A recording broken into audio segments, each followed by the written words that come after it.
Assalamualaikum warahmatullahi wabarakatuh. Terima kasih sudah mampir ke channel kami. Channel yang akan menemani kalian dengan cerita, fakta unik dari sudut pandang yang berbeda. Semoga kamu yang sedang menonton selalu diberi kesehatan, kebahagiaan, dan rezeki yang melimpah. Amin. Kalau kamu suka konten seperti ini, jangan lupa like, subscribe, dan nyalakan lonceng notifikasinya. Biar kamu gak ketinggalan setiap kami hadir dengan cerita terbaru. Kali ini kami akan membawakan sebuah kisah yang berjudul Polisi Malak Warung Kelontong. Oke, kita langsung ke ceritanya. Desa Sukasari dikenal tenang, damai, dan jauh dari hiruk-pikuk kota. Jalan tanah yang membelah persawahan mengarah ke sebuah warung kecil di ujung desa. Tempat warga biasa berkumpul untuk membeli kebutuhan sehari-hari. Atau sekadar ngobrol, warung itu adalah milik Bu Rukmini, seorang janda berusia 50 tahun yang hidup sederhana meski usianya tak lagi muda. Bu Rukmini tetap semangat menjalani hidup sendiri setelah ditinggal suaminya 5 tahun silam. Ia mengandalkan penghasilan dari warung kecil itu untuk menyambung hidup dan membiayai anak sematang wayangnya, Antoni, yang kini sedang bertugas di luar pulau. Namun, dalam setahun terakhir, ketenangan desa mulai terusik. 3 polisi yang kerap berpatroli di wilayah itu mulai menunjukkan wajah aslinya, Dani, Budi, dan Wahid. 3 oknum berseragam bukan datang untuk menjaga keamanan, melainkan memeras warga dengan dalih rahasia atau pungutan sumbangan keamanan. Mereka menilang pengendara tanpa sebab, memalak hasil panen petani, bahkan meminta setoran pada beberapa warung. Awalnya, warga hanya diam, takut. Mereka tahu betul melawan aparat bisa jadi bumerang. Pagi itu, Bu Rukmini sedang menata rak jajanan ketika suara motor trail berhenti tepat di depan warungnya. 3 polisi turun dengan langkah sok kuasa. Dani memelototi isi warung, sementara Budi memainkan pentungan di tangannya. Wahid, yang paling muda, menyalakan rokok dan berdiri di dekat pintu, seolah sedang menjaga sesuatu yang penting. Bu, katanya jual rokok ilegal ya? Mana izin dagangnya? Tanya Dani dengan nada mengancam. Bu Rukmini tertegun. Ia tahu tidak ada yang ilegal di warungnya. Semua barang dibeli dari toko grosir di kota.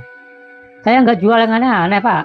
Ini semua resmi, jawab Bu Rukmini tenang. Tapi Dani hanya tertawa kecil lalu menunjuk rak minuman. Kalau gitu, setor saja biar aman, Bu. Budi ikut menyaut. 50.000 saja tiap minggu. Anggap aja uang keamanan. Bu Rukmini menggeleng. Maaf, Pak. Saya nggak punya uang lebih.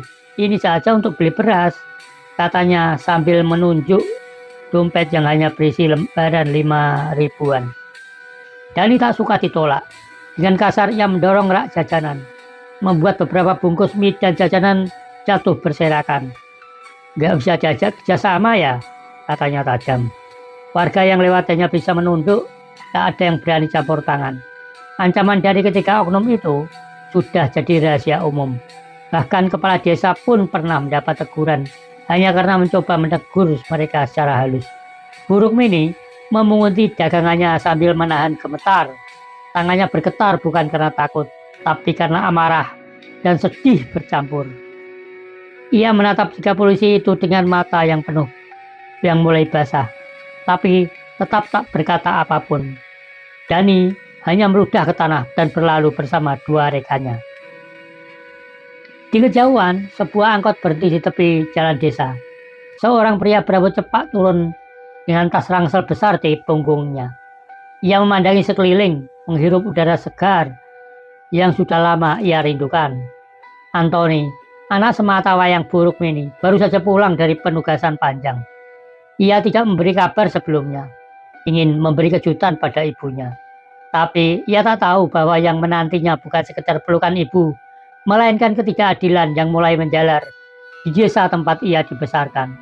Antoni berjalan menyusuri jalan desa yang berdebu. Suara jangkrik bersautan di kejauhan, dan aroma khas pedesaan membuat hatinya tenang, meski ada rasa aneh yang mulai menggelitik. Ia menyapa beberapa tetangga yang masih mengenalnya, meski banyak yang hanya mengangguk ragu. Wajah-wajah yang biasanya hangat, kini terlihat canggung, seolah menyimpan cerita yang tak sempat mereka ucapkan. Anthony merasa ada yang tak beres, tapi ia memilih menyimpannya dulu karena langkah kakinya kini sudah mengarah ke rumah kecil dengan cat kusam yang begitu ia rindukan. Di depan rumah, buruk mini sedang menjemur pakaian. Melihat sosok tinggi tegap berjalan ke arahnya, ia sempat tak percaya. "Anthony!" suaranya parau. Anthony tersenyum lebar, lalu mempercepat langkah dan langsung memeluk ibunya erat. Tak ada kata, hanya pelukan hangat dari seorang anak yang lama tak pulang, dan ibu yang diam-diam menunggu dalam doa panjang. Tapi saat Anthony melepaskan pelukan, matanya menangkap lebam samar di lengan ibunya. Ia terdiam sejenak, lalu bertanya pelan, "Ibu jatuh?" Buruk mini terkejut, buru-buru menutupi lengan dengan kain. "Cuma kesenggol rak waktu beresin warung, nak." Anthony menatap wajah mata ibunya, tapi tak mendesak. Ia tahu kalau ibunya menutupi sesuatu. Itu pasti karena kekhawatiran. Malamnya, saat makan malam bersama, Anthony memperhatikan perubahan di wajah ibunya. Tak seceria dulu, ada lelah yang berbeda. Ada kecemasan yang belum ia mengerti sepenuhnya. Keesokan harinya, Anthony pergi berjalan-jalan pagi. Saat melewati warung ibunya, ia bertemu Pak Parto, seorang tetangga yang sudah tua yang dikenal si cerewet tapi jujur. "Wah, kamu pulang toh?" sapanya ramah. Anthony tersenyum dan mengangguk, tapi mata Pak Parto menatap sekeliling sebelum mendekat dan berbisik, "Kamu pulang pas pada waktunya. Warung ibumu diganggu oknum polisi 3 orang, Ton. Galak-galak orangnya itu. Tiap minggu minta setoran." Anthony terdiam. "Siapa mereka, Pak?" tanyanya pelan. "Dani, Budi, sama Pak Wahid dari Polsek. Tapi kerjaannya cuma nyari setoran sama warga," jawab Pak Parto dengan nada getir. Anthony mengangguk pelan. Dalam hatinya mulai tumbuh rasa panas yang tak bisa ia abaikan. Ia bukan sekedar anak seorang ibu yang sedang dizolimi. Ia juga seorang prajurit yang bersumpah untuk menegakkan keadilan. Tapi ia tahu gegabah hanya akan memperburuk keadaan. Ia harus tahu lebih banyak, mengumpulkan informasi, dan menunggu waktu yang tepat. Sore itu, ia duduk di warung sambil membantu ibunya membereskan barang. Tapi pikirannya terus bekerja. Ia tahu dendam bukan jawaban, tapi keadilan. Ya, keadilan harus ditegakkan. Malam itu, Anthony menyalakan ponselnya dan membuka pesan-pesan dari rekan-rekannya di kesatuan. Beberapa dari mereka bekerja di bidang intelijen. Ia mulai menuliskan nama-nama. Dani, Budi, Wahid. Ia meminta data, latar belakang, dan catatan pelanggaran mereka. Dalam benaknya, sudah mulai tersusun rencana. Ia tak akan menyerang secara membabi buta. Ia akan menunggu mereka beraksi lagi. Dan saat itu pun tiba. Ia akan ada di sana. Bukan sebagai anak dari buruk mini, tapi sebagai sosok yang akan menunjukkan arti sebenarnya dari hukum dan harga diri. Siang itu, cuaca terasa lebih panas dari biasanya. Jalanan di Sukasari tampak lengang. Hanya terdengar deru sepeda motor dari kejauhan. 3 motor trail berhenti di depan warung buruk mini. Seperti biasa, Dani turun pertama, menguap lebar-lebar lalu menyapu pandangannya ke arah dalam warung. "Bu, minggu ini jangan pura-pura nggak ada uang lagi ya," katanya sambil menepuk-nepuk saku celananya sendiri.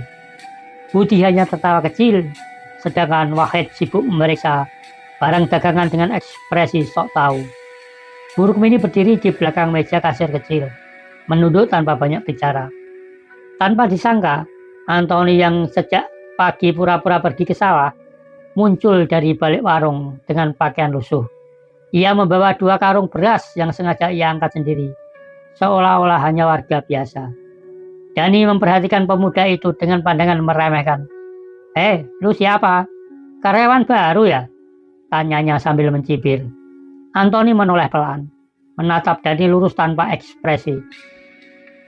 Anaknya yang punya warung, jawabnya. Seketika suasana jadi sedikit tegang. Budi dan Wahid langsung berhenti tertawa. Mereka tak menyangka pemuda itu adalah anak dari ibu yang selama ini mereka tekan. Dani melangkah maju. Oh, anaknya toh. Ya udah, bilangin ke mak lu tuh. Jangan main-main sama kita. Minggu depan setoran naik. Kalau bandel, bisa-bisa warung ini kita tutup ya, ancamnya. Anthony hanya tersenyum tipis. Kalau memang ada pelanggaran, silahkan tutup. Tapi jangan cuma karena kalian pengen uang rokok. Nada suaranya tenang tapi tajam. Dani langsung mendekat, mencoba menekan bau Tony dengan kasar. Tapi Anthony cepat menepis tangannya. Jangan sentuh saya, Pak. Saya bukan preman, tapi saya tahu siapa kalian. Katanya pelan, tapi penuh wibawa. Seketika suasana jadi panas. Wahid sempat ingin ikut campur, tapi Anthony sudah melangkah ke belakang, masuk ke rumah. Ketiga oknum itu pun pergi dengan wajah masam, merasa terusik. Namun dalam hati mereka muncul rasa waspada. Mereka belum tahu siapa sebenarnya Anthony, tapi sorot matanya jelas bukan milik orang biasa saja. Sementara itu, buruk medianya bisa duduk lemas. Ton, kamu jangan ikut campur ya. Ibu takut mereka balik nyakitin kamu nanti, ujarnya pelan malam harinya. Tapi Anthony menatap ibunya sambil ngegenggam tangannya. Bu, saya nggak akan tinggal diam, Bu. Biar kali ini saya yang akan jaga ibu. Beberapa hari kemudian, Anthony mulai bertemu dengan warga desa lainnya. Ia mendatangi Pak RT, Pak Parto, bahkan Pak Lurah.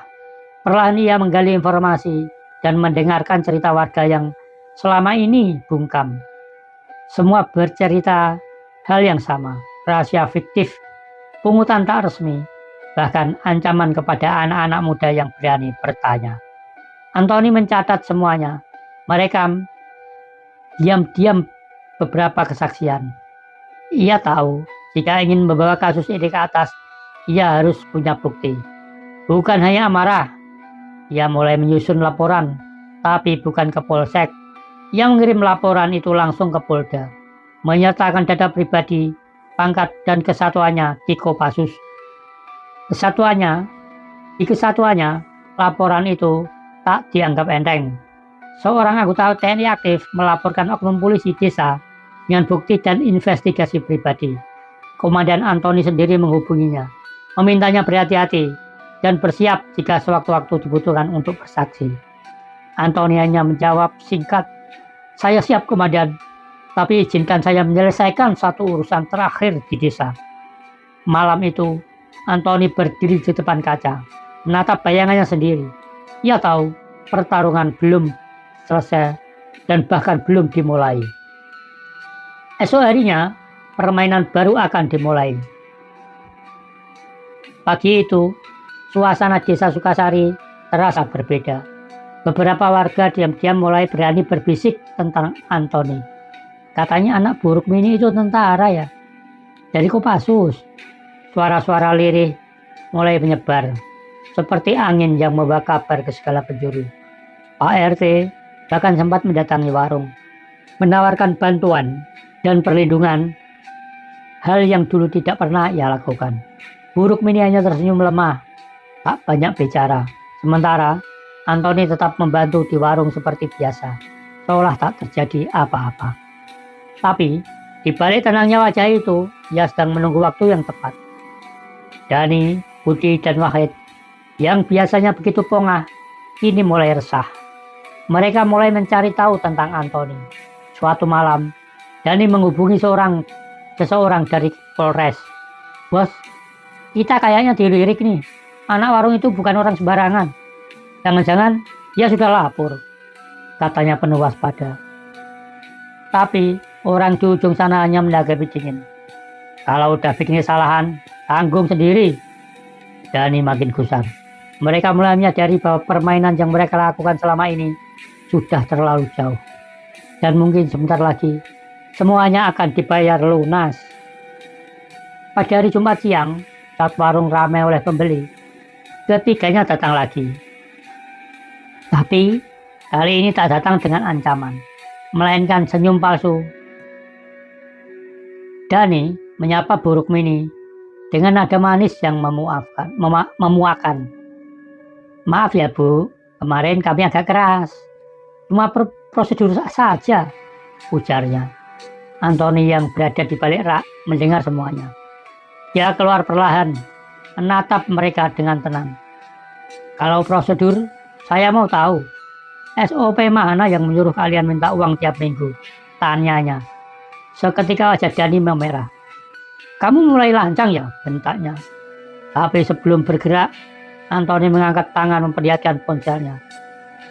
Rekaman percakapan mereka sebelumnya, ancaman nada kasar, permintaan uang, semuanya ada di sana. Suara Wahid bahkan terdengar jelas menyebut nominal setoran. Kalau kalian masih punya harga diri, silakan pergi sebelum saya kirim semua ini ke Polda malam ini juga. Ucap Antoni tenang. Budi melangkah maju, tapi justru tersandung rak dan jatuh. Tawa kecil terdengar dari beberapa warga yang menyaksikan dari kejauhan. Dani memaki pelan, lalu menarik rekannya keluar. Mereka pergi tanpa sepatah kata. Tapi di balik amarah mereka, ada ketakutan yang baru saja tumbuh. Malam harinya, Antoni menerima telepon dari atasannya di pusat. Kami sudah menerima rekamanmu. Luar biasa, bersih dan terstruktur. Pihak Propam akan turun. Tetap di sana, jangan bertindak sendiri. Suara sang komandan terdengar tegas. Antoni mengangguk meski hanya bisa menjawab, siap Dan. Ia tahu waktunya sudah sangat dekat. Ketiga oknum itu sudah tidak bisa lari. Tapi yang lebih penting bagi Antoni, ibunya sudah tidak perlu lagi hidup dalam ketakutan. Bahkan warga desa pun mulai berani buka suara. Namun, tak semua senang dengan perubahan ini. Salah satu anggota dari jaringan Dani ternyata punya hubungan dengan preman lokal. Malam itu, ketika Antoni sedang duduk di beranda, sebuah batu besar dilempar ke arah warung. Kaca pecah berhamburan. Suara ibu-ibu menjerit dari dalam rumah. Antoni langsung berdiri. Tubuhnya sigap seperti jebedan operasi. Ia mengajar sosok pelaku yang kabur lewat gang sempit. Dan dalam gelap, ia berhasil meringkusnya. Seorang pemuda dengan jaket hitam dan pisau di saku. Saat diinterogasi, pemuda itu menyebut nama Wahid. Disuruh bikin pelajaran. Katanya ketakutan. Mata Antoni kini tak lagi hanya memancarkan ketegasan, tapi juga amarah yang siap meledak. Hari Sabtu pagi, langit Sukasari diselimuti mendung yang pekat. Suasana desa mulai terasa mencekam. Warga yang biasanya sibuk di ladang atau di pasar, kini memilih diam di rumah, menunggu kabar. Antoni berdiri di halaman rumah, mengenakan seragam loreng lengkap, tak lagi menyamar sebagai anak warung biasa.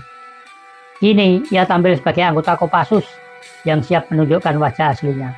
Di ujung jalan, beberapa polisi kendaraan berplat dinas polisi dan militer mulai bermunculan, disertai suara komunikasi dari HT yang menandakan sebuah operasi sedang berlangsung. Propam datang bersama tim dari Polda dan satu perwira penghubung dari TNI. Tak ada keraguan dalam gerakan mereka. Target pertama, rumah Wahid yang selama ini menjadi tempat penyimpanan barang-barang hasil pungli. Di sana ditemukan uang tunai puluhan juta rupiah, STNK kendaraan tanpa nama, dan catatan setoran yang menyebut inisial D dan B. Wahid tak bisa berbuat banyak saat diborgol di depan anak dan istrinya. Satu kalimat yang keluar dari mulutnya hanyalah, saya disuruh Dani, saya hanya disuruh Pak. Dani dan Budi mencoba melarikan diri. Mereka meninggalkan pos penjagaan dan menuju kota menggunakan sepeda motor. Tapi langkah mereka sudah diantisipasi. Di perbatasan desa, tim gabungan sudah bersiap. Begitu motor mereka melintas, dua mobil patroli memotong laju perjalanan, membuat mereka terjungkal ke sawah. Budi sempat ingin kabur tapi dihentikan dengan tendangan salah satu dari anggota tim Kopassus. Tapi Dani meronta, berteriak soal kezaliman dan fitnah. Namun semua itu tak berarti apa-apa saat Propam menunjukkan surat perintah penangkapan dan bukti rekaman suara serta laporan resmi dari Antoni. Sore itu, ketiganya dibawa ke balai desa Sukasari untuk diperlihatkan kepada warga. Wajah mereka tertunduk dengan tangan diborgol. Antoni berdiri di sisi ruangan, mengenakan baret merahnya menatap mereka tanpa sedikit pun rasa puas. Burukmini berdiri tak jauh darinya, menahan tangis. Ia tak pernah mengira anak yang ia besarkan sendirian kini menjadi penyelamat tak hanya baginya, tapi juga bagi warga desa lainnya. Warga satu persatu datang menyaksikan penindasan yang mereka dan para penindas mereka akhirnya tersungkur. Pak Lurah memberikan pernyataan di depan media lokal, mengakui kesalahan karena tak pernah berani melawan ketidakadilan. Kami minta maaf pada warga. Terima kasih kepada Antoni yang telah membuka mata kami. Sementara itu, Komandan Antoni yang turut hadir menyatakan bahwa anggota TNI aktif tersebut bertindak atas dasar kemanusiaan dan semua prosedur dijalankan secara sah. Tindakan Antoni tidak melanggar aturan militer. Ia tidak main hakim sendiri. Ia hanya menunjukkan kebenaran, ucap sang komandan dengan bangga. Di malam harinya, Antoni duduk di beranda warung. Bersama ibunya, tak ada lagi rasa ketakutan atau rasa ragu-ragu. Ton, kamu tahu nggak? Ibu dulu sering berdoa semoga kamu jadi orang yang berguna, ucap Ibu Rukmini sambil memegang tangan anaknya. Antoni hanya menatap langit yang kini mulai cerah. Ibu sudah jadi alasan kenapa saya berdiri hari ini. Kalau ada orang yang paling berhak dihormati di desa ini, bukan saya, tapi ibu, jawabnya lirih. Dan malam itu, Sukasari kembali tenang, meski esok mungkin masih menyimpan ujian lain. 2 minggu berlalu sejak penangkapan 3 oknum polisi itu. Desa Sukasari kembali hidup, tapi kali ini dengan semangat baru. Warga lebih terbuka, saling menjaga dan mengawasi, tak lagi takut bersuara. Proses hukum terhadap Dani, Budi, dan Wahid berjalan cepat. Ketiganya diberhentikan tidak hormat dari institusi Polri. Mereka juga dijerat pasal pemerasan dan penyalahgunaan wewenang. Mereka itu menjadi sorotan media nasional. Rukmini mulai hidup lebih tenang. Ia tak lagi perlu menyisihkan uang untuk setoran. Tak lagi memikirkan ancaman jika warungnya tidak buka tepat waktu. Antoni pun bersiap untuk kembali ke markas. Masa cutinya sudah habis. Ia berpamitan kepada ibunya, pada warga, pada Pak Lurah, dan kepada anak-anak juga di kampung itu. Sebelum naik ke mobil, Antoni sempat menoleh ke belakang. Warung itu tampak kecil, sederhana, tapi dalam hatinya, disitulah pelajaran terbesar hidupnya terjadi. Tentang keadilan, tentang harga diri, tentang keberanian berdiri di tengah ketakutan. Dan ketika mobil melaju meninggalkan desa, langit Sukasari tampak cerah, angin berhembus lembut, seolah membisikkan sesuatu, bahwa di tempat kecil seperti ini, kebenaran tak akan pernah padam. Selama masih ada satu hati yang berani berkata tidak pada keadilan. Tamat. Terima kasih telah menyimak video ini sampai akhir. Jika Anda tertarik dengan video semacam ini, silahkan like, komen, dan share video ini. Dan jangan lupa nyalakan lonceng notifikasinya agar kamu tidak ketinggalan saat kami mengupload video-video selanjutnya. Terima kasih sekali lagi. Wassalamualaikum warahmatullahi wabarakatuh.